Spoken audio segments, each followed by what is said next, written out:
How many people do we pass on the street not realizing the pain that is within them or what they have been through? Today, I will be speaking to Ranate, a young widow from Brooklyn, New York. She met and fell in love with James Williams, a local basketball player. She didn't know that their story would end in tragedy. So now that the worst has happened, now what? How does she now function as a young widow in New York City?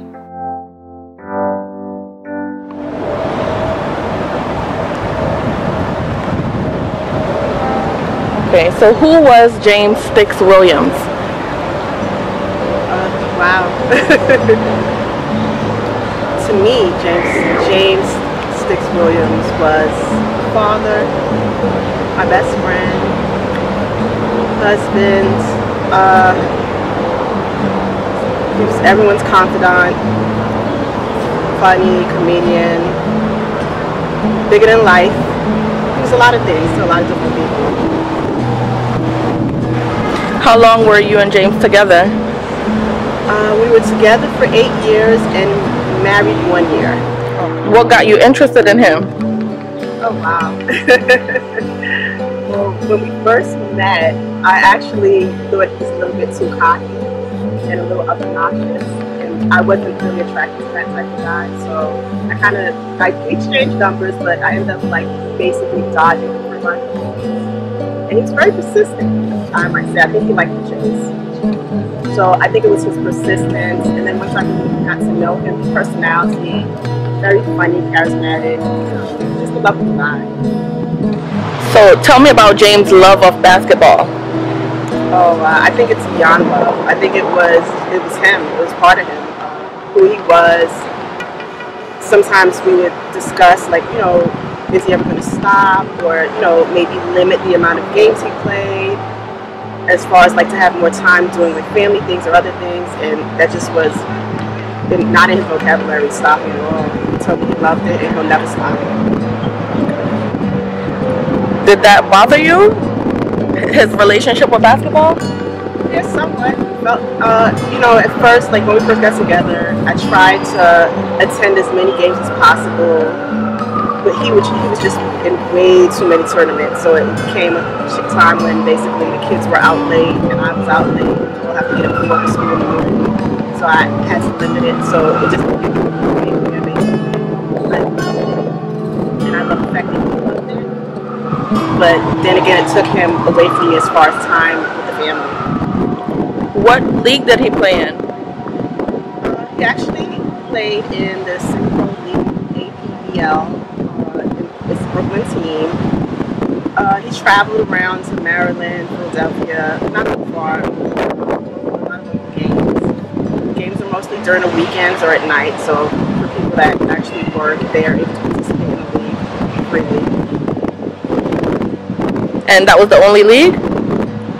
That was the only league as far as his pro league. He played summer in a couple of summer teams, as far as Pro City, which is a Nike tournament, usually at Peru College. He played in the Bronx a lot. He did a couple of Rutgers games, West Fork, Orchard Beach. So when did you guys get married?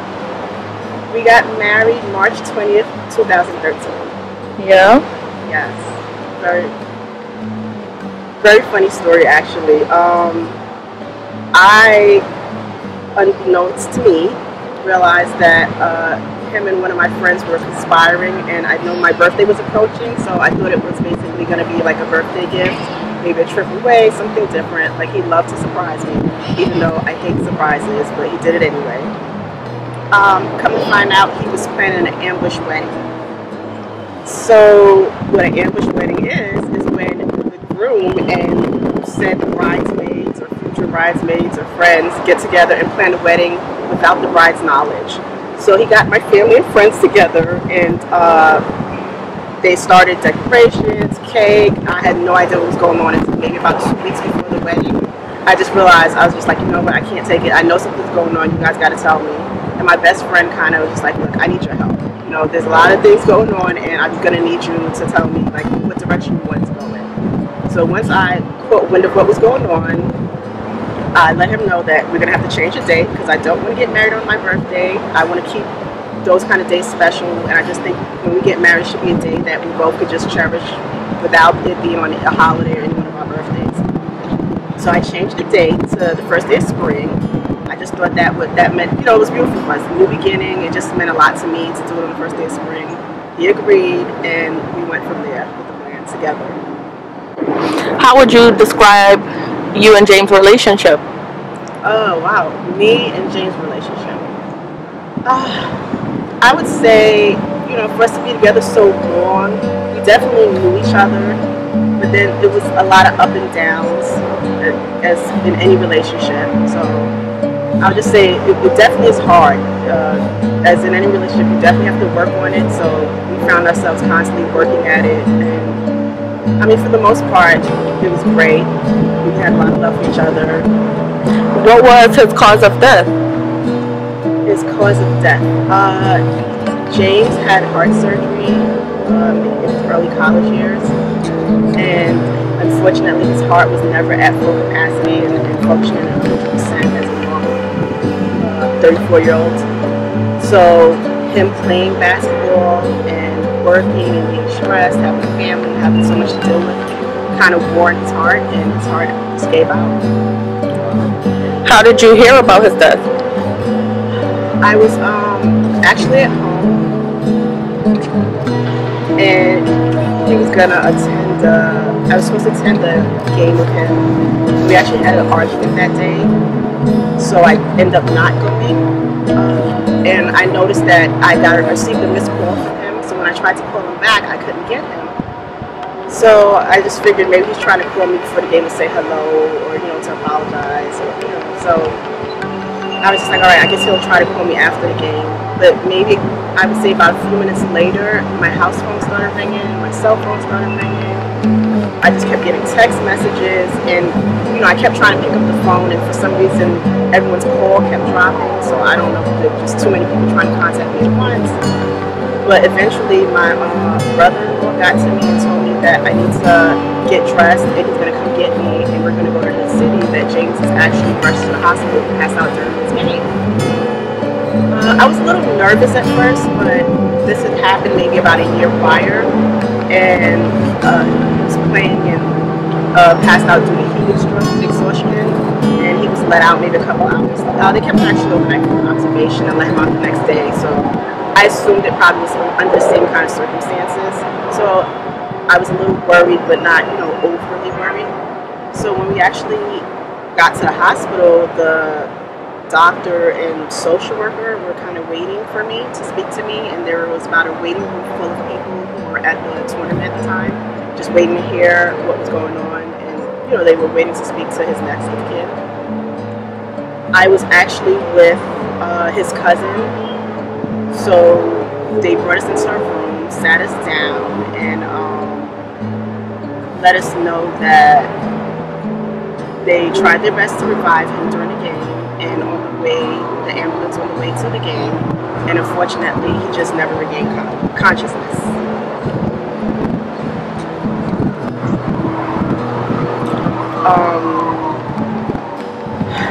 So at that point I kind of went numb. I heard what she said, but I just actually didn't really process it. And her next question to me was, did I want to see him? So I said, of course. So they escorted us to a room where he was. Sat there staring at him for a while by myself. Again, I just was numb, which is probably the best way to describe my reaction between then and up until almost about a few months ago, just numb. When I saw him, he looked so peaceful. He looked like he was sleeping, actually. And I figured that, there's a possibility that he was sleeping. As I stared at him, I just prayed that he would just open his eyes and just wake up, and everything would be okay. And I just wanted him to move, so I put my hand over his heart to see if I felt it beating, which I didn't.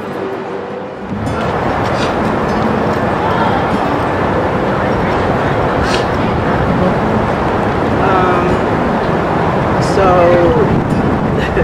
I felt him. He felt cold.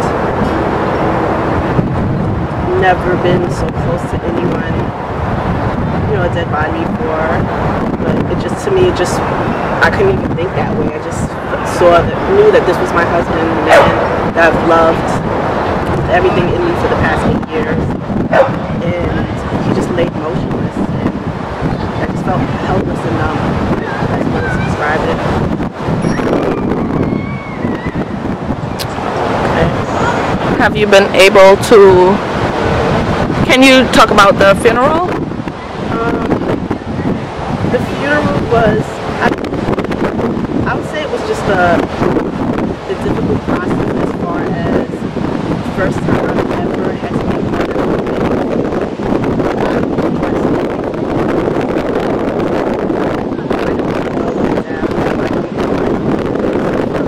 family member passes away. It's just something where I go to the wake and I try not to go to the funeral.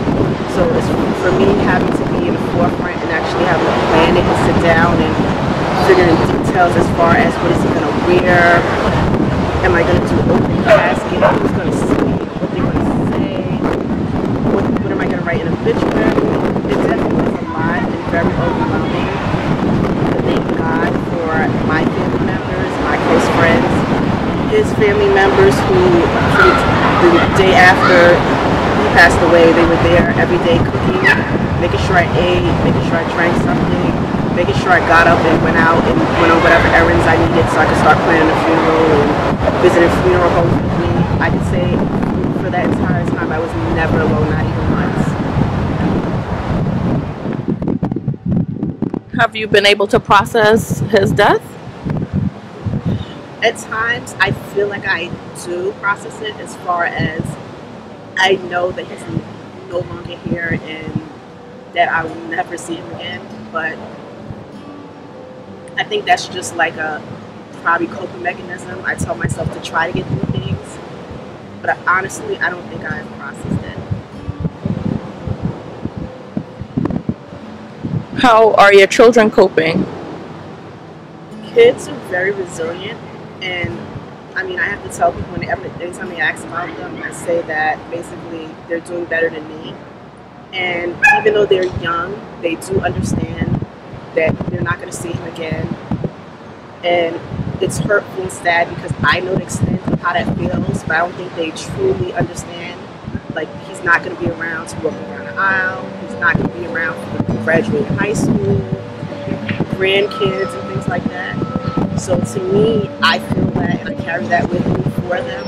But for now, they just know that they miss him. He's not there. But they definitely do talk about it. Look at pictures, and especially my youngest daughter, she'll bring him up just randomly and remember times when they were together, things that they did together. So I'm just glad that she does have that memories, that she's old enough to remember those things. What would you like people to know about James? Sometimes I feel like people know in one thing, and there's just so much more to him than sticks. I just feel like I knew that piece of him. Like, I knew James Grant Williams, and I spent almost, from the time we met, almost every day with him. We barely ever spent any time apart. So just to know that basically he was more than sticks, the basketball player. At least to me, he was more than that. He was, my best friend. We sat up at night, laughing, talking, sharing stories, swapping whatever happened between our friends. As they call it, pillow talk. He was very into that and very wanted to be in the know as far as everything that was going on with me, and vice versa. At work, talk about our aspirations, our goals. Talk about moving possibly outside of New York. Wanted something new. Wanted a change, which to me was great. We actually was planning on moving to North Carolina and in the process of trying to find new jobs and see how we can start the relocation process. What emotional support have you received from James' friends? Oh my gosh. I adopted probably a whole set of older brothers or big brothers, even though some of them probably younger than me, but I just feel like, they're always checking on me to make sure I'm okay. They're always calling me. I get texts. They invite me out. Like if they notice that I haven't been, they haven't seen me lately, then they'll, either whether it's a trip to the movies or it's just to go get a drink and catch up. I have to say, like, I appreciate them. I really do, because it makes me feel closer to him to be around them sometimes, even though it's a little bittersweet, because at times I'll see them all interacting and I can kind of just picture him interacting with them, and I get a little teary-eyed. Try not to let them see it, but I do tear up a little bit every time I'm around them and see them interacting, enjoying themselves, and just realizing that he should be here, but he's not. What is James' legacy? Wow, his legacy. I think his legacy was kind of what he used to always tell me, that I worry too much and life is short and I shouldn't focus on things I can't change and just focus on what I can change, and not to stress life and to enjoy myself. So I try now to kind of live the way he lived and the way I know he would want me to live. Basically, he was very carefree. Nothing stressed him out. Nothing got him down. He was just always happy, always smiling, always joking around. So just his legacy would just be to, do what you love. Play hard, work hard. If that's what you love to do. If basketball is your passion, follow your passion. Was he involved in any charities? He actually helped out a lot as far as with youth basketball games. If a friend asks him to coach or help out or assist any kind of like after school programs to talk to kids, he's very involved in that. He actually worked with disadvantaged youth in a group home and a few detention centers. His last position was a supervisor at a detention center. So he loved working with at-risk kids. I think a lot of probably because of where and how he grew up, it just, pulled him and drew him to them. He loved talking to kids. He loved trying to steer them in the right direction.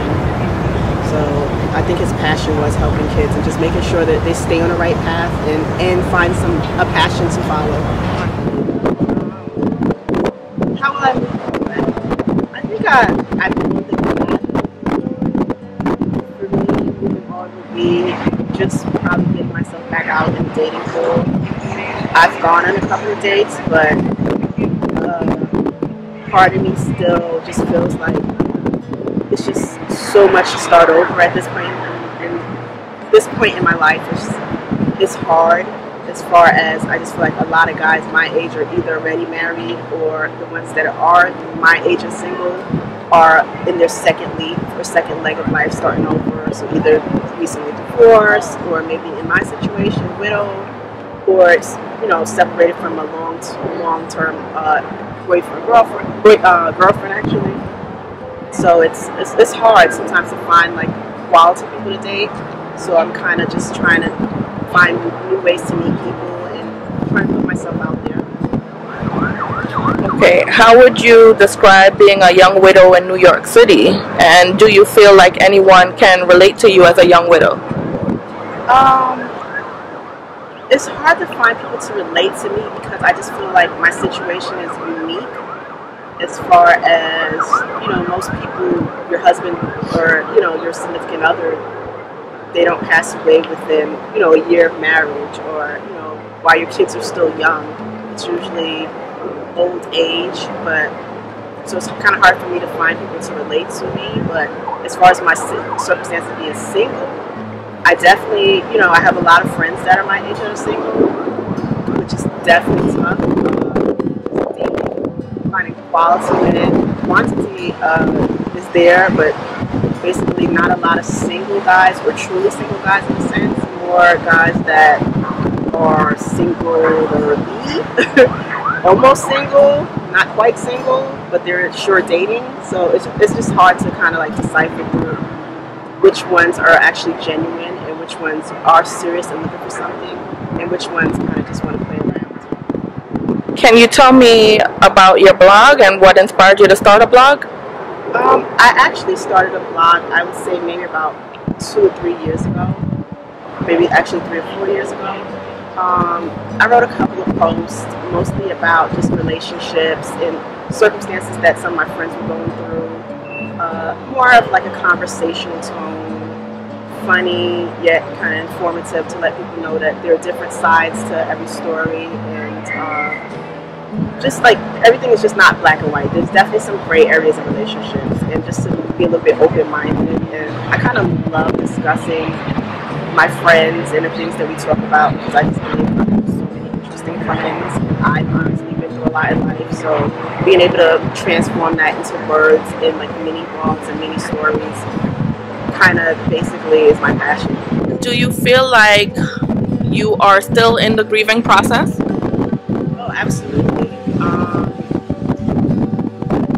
I often ask people who have lost a loved one, how long does it take? When do I start to feel better? When do I start to heal? And the answer that I commonly get is basically there is no time for it. Everyone heals in their own way. And at first I was a little disturbed because I felt like maybe there might be something wrong with me. The fact that almost a year and a half later, I'm still grieving, and I still get sad, I still cry, I still miss him, just like it was yesterday. So the process basically, it's up to everyone else. And I guess I feel as long as I'm taking a step to move forward, then it's okay to still be grieving. I'm trying to basically throw myself into writing, throw myself into school, throw myself into my kids right now. They're my main focus, just making sure that they're happy, that they're actually in the whole grieving process for themselves. How has Jane's death changed your perspective, if it has, on life? Oh wow, I would say it changed my perspective tremendously. I used to worry all the time. Like, we would get into arguments about how much I worried about things, because he just felt like it wasn't necessary to worry so much, and things would work itself out, and just to let go and just trust God, that God will take care of things. So I honestly now I believe in basically living life with no regrets. I actually got a tattoo on my back. That is how I want to live life. I do want to live my life. I do want to live this house fullest. I don't want to have regrets. I don't want to go through life thinking I should have done this way, or I should have done this that way. I just want to do what makes me happy now. What anyone else has to say, just about for myself and my family, make sure that I'm happy first, so I can definitely be able to